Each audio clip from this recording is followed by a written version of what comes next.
Bom dia pessoal, como é que vocês estão hoje? Tudo bem com vocês? Hoje o nosso tema é escolher o que Jesus quer para nós. Fala pessoal, bom dia a todos, Paulo Santos falando com vocês aqui também. Então vamos lá, gente. Nós acreditamos, que para as pessoas que não são cristãos, deve ser muito difícil viver uma vida de indecisões, muitos momentos sem saber o que fazer, sem nenhum norte, sem ninguém ou algo para auxiliar, a pessoa ali nas decisões dela do dia a dia. Deve ser realmente bastante complicado, porque essa pessoa não se achega perto de Deus e fica longe dele, então a vida dela e as decisões ficam muito mais solitárias e todas as situações ela acaba ficando sozinha por vontade dela, porque decide não se aproximar de Deus.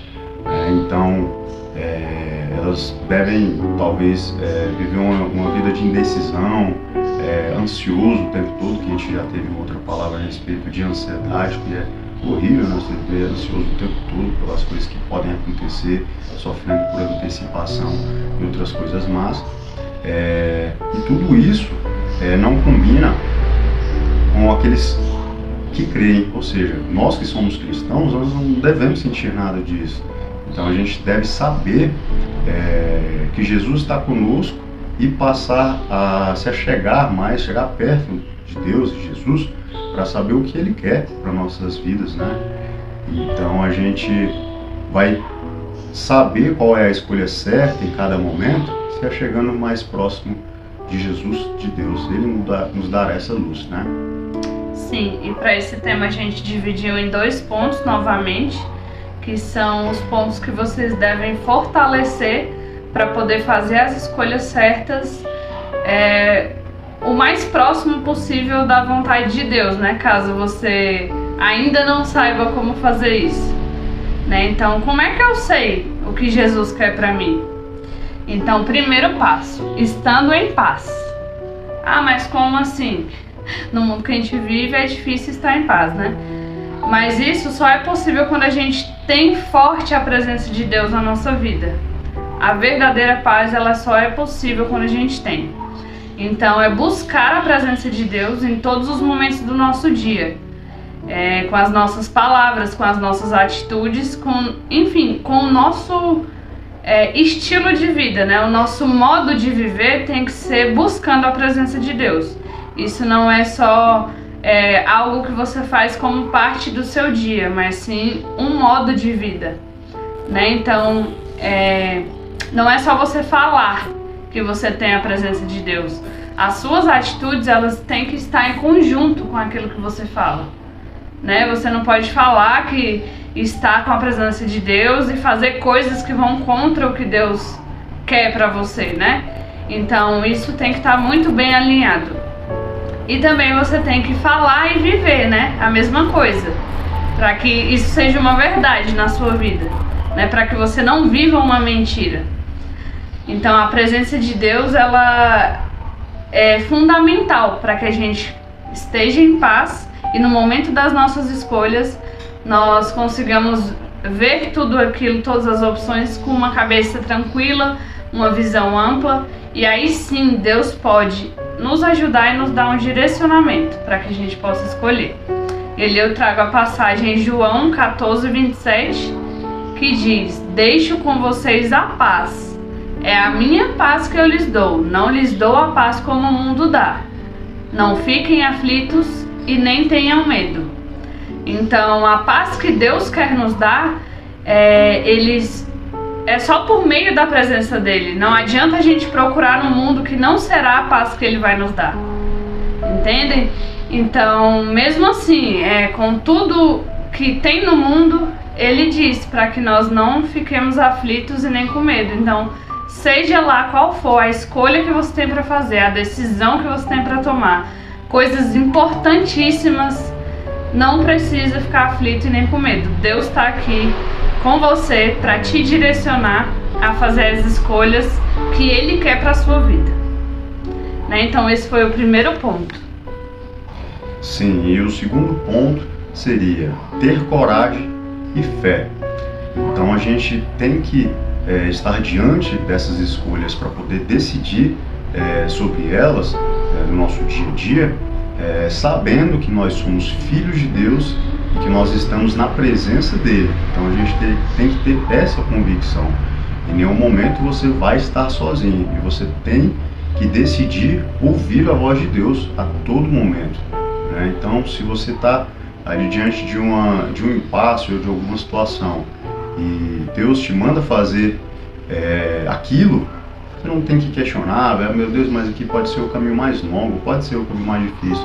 Mesmo que seja, aquela é a vontade de Deus. Nós temos que estar disponíveis para poder fazer sempre a vontade de Deus. É a prioridade, né? Então, se você quer fazer algo, mas Deus te manda fazer outra coisa, a prioridade é a vontade do seu Criador, aquele que está contigo em todas as situações, né? Então, de qualquer forma, você tem que pedir esse direcionamento para Deus diante das decisões, né, que você pode tomar no seu dia a dia. E quando Deus dá uma ordem, a gente tem que ter esses dois atributos: ter coragem e fé para poder executar aquilo que Deus tá pedindo para você fazer. E dentro dessa situação, você cumprindo o que Deus te pediu, você se torna, né, um filho obediente. Então as coisas que você vem a pedir, Deus muito dificilmente vai negar para você. Um filho obediente, o filho está debaixo da presença dele.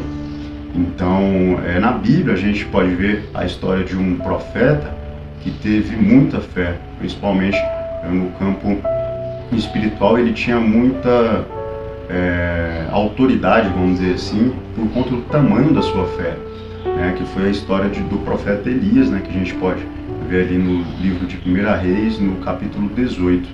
Né. Então nós vemos que ele vivia num mundo onde o rei Acabe, que era o rei de Israel à época, adorava o deus Baal, né, e ele tinha perseguido todos os outros profetas do Deus vivo, do nosso Deus, e matado todos eles, né?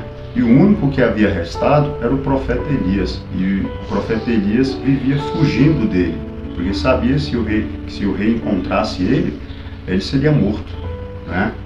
E a história nos conta que Deus falou com Elias, pediu para ele se apresentar ao rei e falar com todo o povo, né? Porque Deus queria passar uma mensagem para aquele povo. Então, naquela situação, a escolha dele tinha sido fugir. Mas a partir do momento que Deus deu um direcionamento para ele, mostrou, quero que você faça isso, e ele obedeceu, a gente pode ver que o milagre ali na vida dele, né, o sobrenatural aconteceu, porque ele decidiu obedecer a Deus, deixou a escolha que ele tinha feito, que era de fugir do rei, e foi se encontrar com o rei no palácio, né?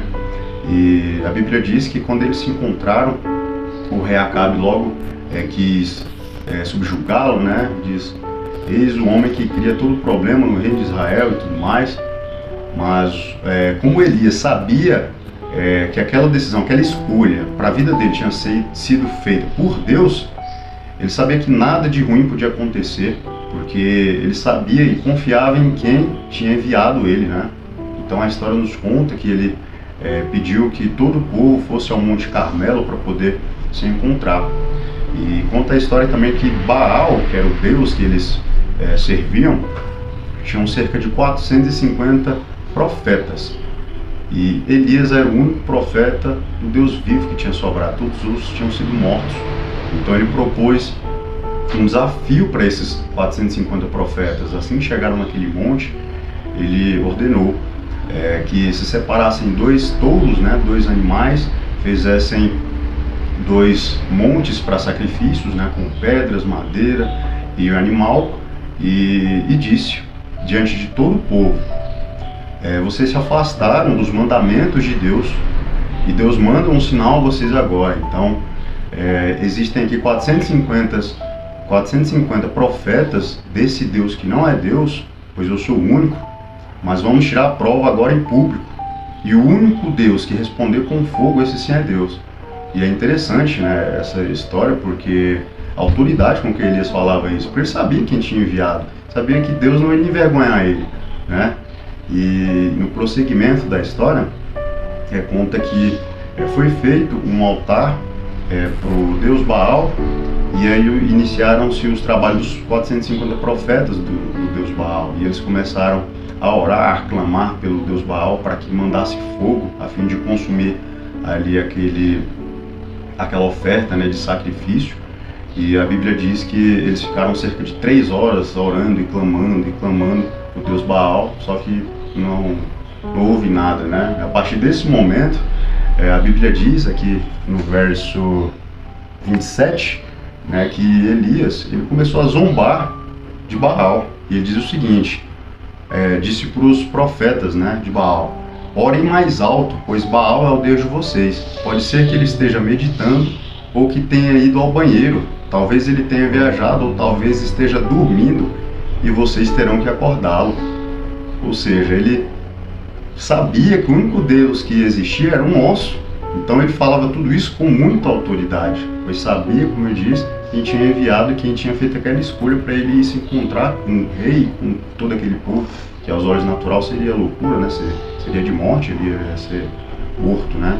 Se fosse por decisão dele próprio e não tivesse nenhum propósito, mas como houve um propósito e Deus mandou ele para lá, tudo isso aconteceu e ele ainda assim zombou. Esse Deus aí deve estar dormindo, chama ele lá, deve ter ido no banheiro, o Deus de vocês, né? E aí vocês aguardem um pouco até ele voltar. E no prosseguimento da história, né, diz que eles ficaram muitas horas ali orando para Baal, mas não houve nenhum tipo de resposta. E então chegou a vez de Elias clamar ao Deus vivo. E a história conta, né, que foi feito um altar para sacrifício da mesma forma que foi feito para o Deus Baal, só que Elias ainda foi mais ousado. Ele pediu para que se enchesse 3 jarras de água e jogasse sobre toda a pedra, toda a madeira, encharcasse a madeira e o animal que estava lá em cima, o touro, né? E a Bíblia diz que tinha uma valeta, né, em volta ali do sacrifício. Jogaram tanta água que as valetas ficaram cheias d'água, transbordaram as águas de cima e ficou tudo alagado ali naquela região do altar, né? E no verso 36, o profeta Elias orou da seguinte forma: ó Senhor, Deus de Abraão, de Isaque e de Jacó, prova agora que és Deus de Israel, e eu sou teu servo, que fiz tudo isso de acordo com a tua ordem. Ou seja, fiz a escolha que Deus tinha dito para ele, decidiu obedecer. Responde-me ao Senhor, responde-me, para que este povo saiba que tu, o Senhor, és Deus e estás trazendo este povo de volta para ti. Então o Senhor mandou fogo e queimou o sacrifício, a lenha, as pedras, a terra e ainda secou a água que estava na valeta. Ou seja, o fogo consumidor que Deus mandou foi tão forte que queimou as pedras, gente. Imagina, qual temperatura deve ser para poder queimar a pedra? Quão poderoso não foi aquela resposta, né? E a história conta que a partir daquele momento todo o povo se dobrou e se voltou ao Senhor, deixou o Deus Baal de lado, né? Então, essa história é uma história de um homem que teve muita coragem e muita fé, decidiu fazer o que era a vontade de Deus. Naquele momento, Deus escolheu para ele ir até adiante do rei, fazer todas aquelas coisas, e ele teve autoridade para chegar lá e fazer tudo aquilo que Deus tinha pedido para ele, e de nenhuma forma Deus ia envergonhá-lo. Então saiba disso, qualquer situação que você tiver, se Deus ordenar para você fazer algo, você pode fazer sem medo nenhum, porque Deus não é Deus de envergonhar os filhos dele, principalmente os filhos que são obedientes, né? Então tudo aquilo que você disser em nome de Deus para engrandecer a Deus será feito, basta você ter fé, e as suas escolhas da mesma forma. Exatamente, e essa história ela é muito forte porque são 400 homens tentando provar algo, e eles tentaram de todas as maneiras, e enfim, Elias já sabia que não seria possível, né, acontecer. Mas agora eu quero que vocês parem para pensar. Imagine a paz que Elias sentia para poder propor isso. Gente, 400 homens contra 450, né? 450. Pois é, então imagine o quanto ele estava em paz, o quanto ele confiava em Deus para ele propor uma coisa dessa, sem medo de morrer, sem nem estar ligando para nada. Porque o que ele queria provar era que o Deus era único. Nosso Deus, ele é único, não existe nada que possa ser comparado. E tem muitos outros milagres, né, na época de Moisés, por exemplo, que as pessoas que faziam bruxaria, eles conseguiam fazer, né? O bastão virar cobra, enfim. Eles conseguiam imitar aquilo ali de uma forma deles lá. Mas ele fazia coisas para que ninguém pudesse fazer. Então vai descer um fogo consumidor do céu aqui. Quem que poderia fazer aquilo? Ou seja, é uma prova de que se você tiver em paz com Deus, porque para fazer essas loucuras, né, entre aspas, você tem que estar muito seguro, em paz. Deus tem que te fornecer essa paz, porque você vai estar forte e firme na presença dele, né? E também ter coragem e fé. Imagine o tamanho da fé dele para ter tanta autoridade para falar. Hoje a gente não vê mais essas coisas, né? Eu acho que nos falta fé. Apesar de termos muita fé, não seria possível ver um milagre desse jeitinho igual foi com Elias, né? Não é à toa que ele foi até arrebatado, né? Ficar do lado do pai. Olha que coisa maravilhosa. Quem duvida da fé desse homem? Eu sempre falo, eu falei ontem aqui que eu quero ter essa mesma fé. E assim, quando a gente vai fazer uma escolha, tomar uma decisão, a nossa maior arma é a oração. Então, se daqui a pouco você vai ter uma reunião, se você vai decidir alguma coisa, enfim, seja qual for a situação, fale com Deus antes. Ele sabe o que vai acontecer, mas ele quer saber qual é a sua intimidade com ele. Você é realmente um filho obediente? Um filho que gosta de ter a presença? Então fale com ele. É a mesma coisa de um amigo. Quando você vai fazer uma coisa importante, você não fala com seu melhor amigo, você não fala ali com as pessoas que são importantes. Deus, ele tem que ser mais importante do que essas pessoas.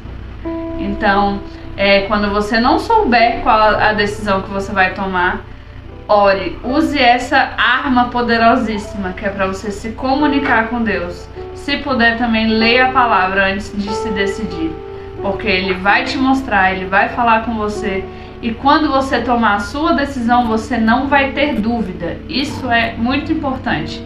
E aí sim você vai saber que foi Deus quem te direcionou, né? Então, quando você realmente escolher, finalmente não tiver dúvida e enfim tomar a sua decisão, você não vai duvidar no seu coração, no seu íntimo, que você não fez nada mais, nada menos do que a vontade de Deus. E é assim que você descobre o que Jesus quer pra você.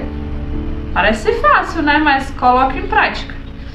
E aí eu te pergunto, com todas essas informações e essa história emocionante, você tá pronto para escolher o que Jesus escolheria pra sua vida? Vocês estão prontos para, a partir de hoje, a todo momento, tá ali consultando, pedindo direção, me ajuda, não tô sabendo, orando? Vocês estão prontos para isso? Porque é isso que a gente tem que fazer. Estar próximos, sermos amigos de Deus, porque Ele é nosso maior amigo. Amém? Então, se vocês gostaram dessa palavra, deixe o like no nosso vídeo. Se inscreva também no nosso canal e amanhã nós estaremos com uma nova palavra aqui para vocês. Um beijo no coração e até a próxima. Valeu, pessoal. Forte abraço a todos aí.